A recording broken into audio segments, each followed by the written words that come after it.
డబ్బు సంపాదన వెనుక పరుగులు తీస్తున్న ఈ రోజుల్లో జాతీయ రహదారి పక్కన కోట్ల రూపాయల విలువ చేసే స్థలం ఉంటే ఎవరైనా ఏం చేస్తారు?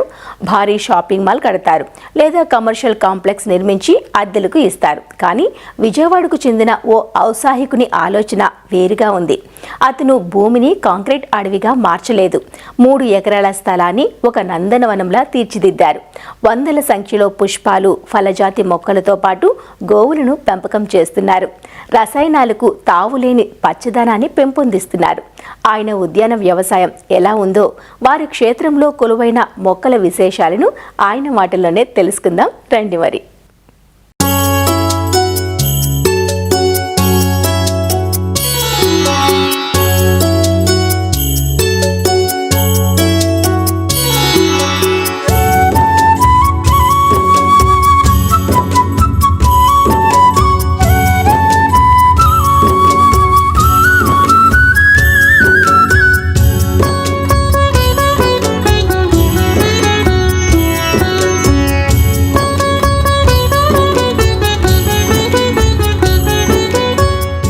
కృష్ణా జిల్లా గన్నవరం నియోజకవర్గం అంటేనే విలువైన భూములున్న ప్రాంతం.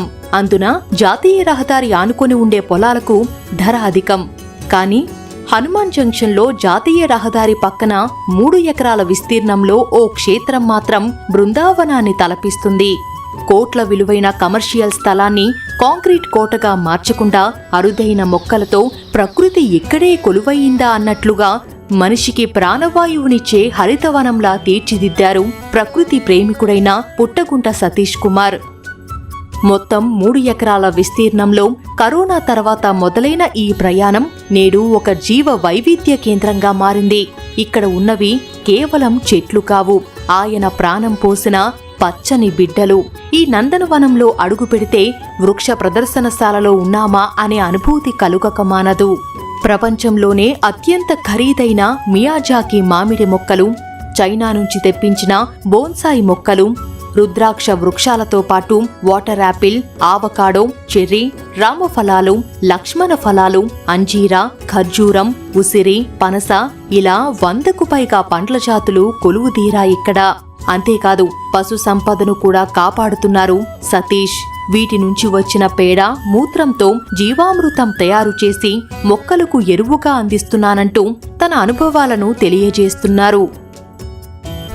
ఈ ప్లేస్లో నేను కోవిడ్ తర్వాత అంటే లాక్డౌన్ ఆ టైంలో నేను అనుకోవటం జరిగింది, మా పేరెంట్స్కి ఒక చక్కటి ఫెసిలిటీ లాగా మా ఫ్యామిలీకి ఒక మంచి ఫెసిలిటీ పెడదామన్న ఉద్దేశంతో ఇది నాకు ఎప్పటి నుంచో ఉన్న ల్యాండు. దీంట్లో 10 రకాల మొక్కలు చిన్న కుటీరంలాగా కడదామని మొదలుపెట్టాను. అట్లా చాలా ఏ రోజుకి ఆ రోజు ఆలోచన మార్చుకుంటా దీన్ని ఇంత పెద్ద చేయటం జరిగింది. మొత్తం ఇది 3 ఎకరాల్లో ఉంటుంది. సుమారు ఒక 100 రకాల పళ్ళ మొక్కలు, ఏదైనా ఫలజాతి కానీ లేకపోతే ఇతర మొక్కలు కానీ ఏదైనా 200-300 రకాల వెరైటీస్ అన్నీ వేయటం జరిగింది. అట్లా ఖర్జూరం దగ్గర నుంచి మొదలెట్టి అన్ని రకాల మొక్కలు వేయటం జరిగింది. అట్లాగే ఇతర దేశాల నుంచి కూడా కొన్ని మొక్కలు తెప్పించి వేయటం జరిగింది. ప్రతిరోజు నేను వచ్చి నా ఫ్యాక్టరీకి వెళ్ళి తిరిగి వస్తా. ఫామ్ హౌస్లో ఒక 5 నిమిషాలు ఉంటే ఇక్కడ రోజు ఒక 5-6 కేజీల కూరగాయలు కానీ ఉండే పండిన పళ్ళు కానీ ఇవ్వటం, అది ఇంటికి పట్టుకెళ్ళటం చాలా ఆనందంగా ఉంటుంది. మా ఫ్యామిలీ కానీ మా ఫ్యామిలీ దగ్గరగా ఉండే స్నేహితులు, బంధువులు వాళ్ళు వచ్చినప్పుడు కూడా ఇది చక్కగా ఎంజాయ్ చేసే పరిస్థితి ఉంటుంది. ఒక 70 సంవత్సరాలు బతికేవాడు ఇటువంటి ఫెసిలిటీ కనుక పెట్టుకుంటే ఇంకో 10 సంవత్సరాలు ఎక్కువ బతుకుతాడు అనేది నా అభిప్రాయం.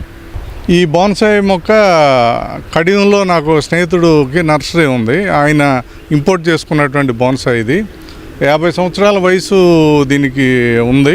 సుమారు ఒక 4-5 సంవత్సరాల క్రితం నేను ఈ మొక్క పెట్టడం జరిగింది. దానికి మాకు సర్టిఫికేట్ కూడా ఇచ్చాడు, దీని వయసు 50 సంవత్సరాలు అని సర్టిఫికేట్ కూడా ఇచ్చాడు. దీని వాల్యూ కూడా అప్పుడు నేను తీసుకున్నప్పుడు 10-12 లక్షల రూపాయలు దీని వాల్యూ ఉంది. ఇతర దేశాల నుంచి ఇది ఇంపోర్ట్ చేసుకున్న మొక్కేనండి.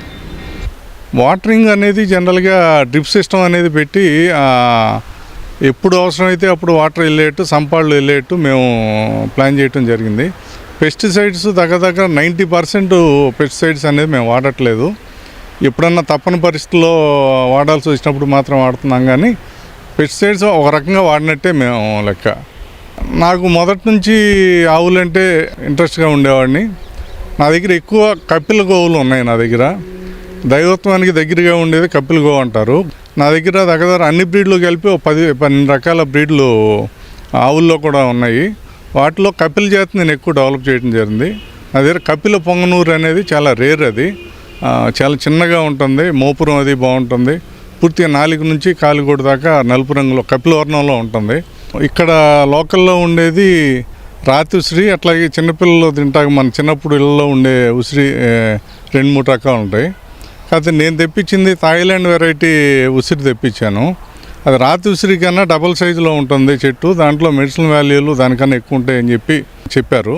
క్వాలిటీ బాగుంటుంది, సైజు బాగుంటుంది. అట్లాగే ఎర్ర ఉసిరి అని ఒకటి ఉంది. అలాగే ఉసిరి జాతికి చెందిన బిలాంబియా అని ఒక చెట్టు ఉంది నా దగ్గర. అది దొండకాయ సైజులో ఉంటాయి కాయది. దాంట్లో విటమిన్ సి చాలా పుష్కలంగా ఉంటుంది. అది కూరల్లోనూ వేసుకోవచ్చు, పచ్చడి పడుతున్నారు, అట్లా ఉంది. అలా కాకుండా రుద్రాక్ష కూడా నేను చూసిన ప్రాంతాల్లో కానీ ఈ చుట్టుపక్కల కానీ ఎక్కడ రుద్రాక్ష కాయ రావటం తయారవటం అనేది నేను చూడలేదు. కానీ ఇక్కడ నా దగ్గర దగ్గర ఒక 3 చెట్లు రుద్రాక్షలు ఈ సంవత్సరం దగ్గర ఒక 100 పైగా రుద్రాక్షలు నేను తీయటం జరిగింది. అది ఏకముఖి నుంచి దగ్గర అన్ని ముఖాల రుద్రాక్షలు కలిపి సుమారు ఒక 100 పైనే నేను జాగ్రత్త చేయటం జరిగింది. బలం ఇవ్వటం, రెండోది ఎప్పటికప్పుడు చెట్టును జాగ్రత్తగా చూసుకోవటం, ఇటువంటివి తప్ప దీన్ని సపరేట్గా ఏదో ప్రత్యేకంగా చూసే పరిస్థితి ఏం లేదండి. అన్ని మొక్కలతో పాటు దీన్ని కూడా చూడటమే.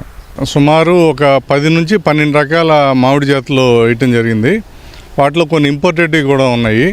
దేశీ రకాల్లో వచ్చి పండూరువారు మామిడి, కొబ్బరి మామిడి, చిన్న రసాలు, పెద్ద రసాలు, అట్లాగే మియాజాకి కూడా ఉన్నాయి. అవి కాక ఒక 5 రకాల ఇంపోర్టెడ్ చెట్లు కూడా ఉన్నాయి. అన్నీ కాపుకొచ్చినాయి ఈ సంవత్సరం.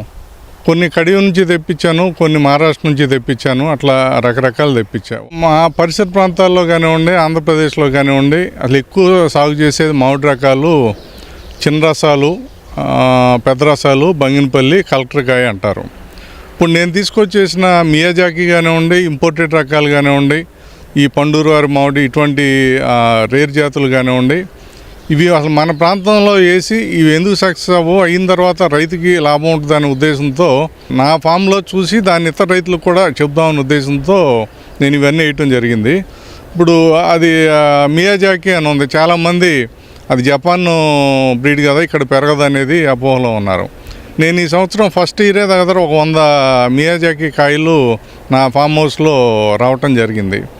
అది అట్లాగే రైతులను మనం ఎంకరేజ్ చేసుకుంటూ వెళ్తే జపాన్లో 2.5-3 లక్షలు, అమెరికాలో 2.5-3 లక్షలు ఉండా మన ఇండియాలోనో లేదా ఈ ప్రాంతంలో కూడా అంత కాకపోయినా రైతుకి ఉపయోగపడే రేటు ఉంటుంది అనేది నా భావన.